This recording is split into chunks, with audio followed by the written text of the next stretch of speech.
Today we're going to go ahead and install the Free Joint Multi or FJM system. First, we're going to start with the new Winfree 2.0 wall mount unit. We're going to install this the same way that we would install any other wall mount unit. Please note that on the FJM or Free Joint Multi, you do have two options when it comes to wall mount units. You can go with the Winfree 2.0 or you can go with the Quantum 2.0. Both will integrate seamlessly with the FJM system, and you'll be able to choose which air handler you'd like.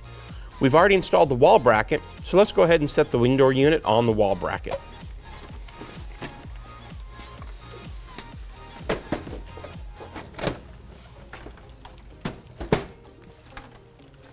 Now that the unit's securely mounted on the wall bracket, let's go ahead and make the electrical connections for power and communications. Those connections can be made by first removing the set screw that holds the sliding door in place over top the electrical connections and removing the screws that hold the wire harness in place. As you can see, we've ran our wire through the wire harness and secured it.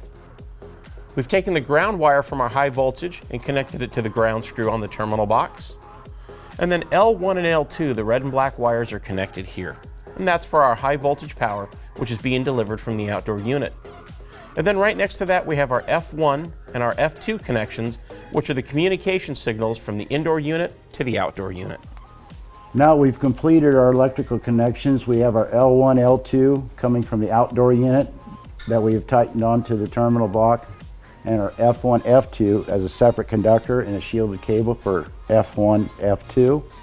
And then we're going to try to get our drain line connected. As you can see, we're going to bring it in the downward position. So we've pulled it down and going to have it connected to the hose.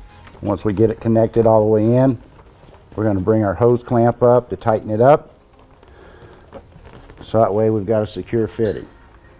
All right, now that we've hand tightened to our 1/4 inch line, we're going to torque it up to specs. We got our torque wrench and our crescent wrench. We're going to put it on the male side, and then the female of our flare, we're going to put our torque wrench on here. We have it preset for the torque specs. And then as we tighten it up, you'll hear it click. And then once it gets to click, that means you've met your specs. And then we'll go ahead and get ready to do the 3/8 lines on this. Get it tightened up and ready to go. Now that we've finished torquing down our 3/8 and our 1/4 inch flares, we're going to go ahead and get our insulation on our piping. So you're going to want to make sure that you bring up your gray insulation from the unit and wrap it around your piping and make sure that's sealed and strapped. So you're going to be running some ties around this because there is a split in it for the factory. And then you're going to tighten it around your insulation that's coming on your line sets to make sure it's a secure, airtight fit. And then this has gotten us ready for us to do our pressure testing and evacuation. We'll show you when we do the install of the unit. And we got our bottom cover that goes on the bottom. We have our hole notched out. We don't want to forget to take our plastic covering off that protects the unit for installation. The inside unit is ready for us to do the outside pressurizing and evacuation when we install the outdoor unit.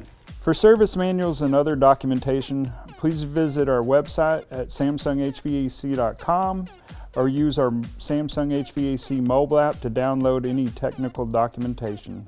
Thank you.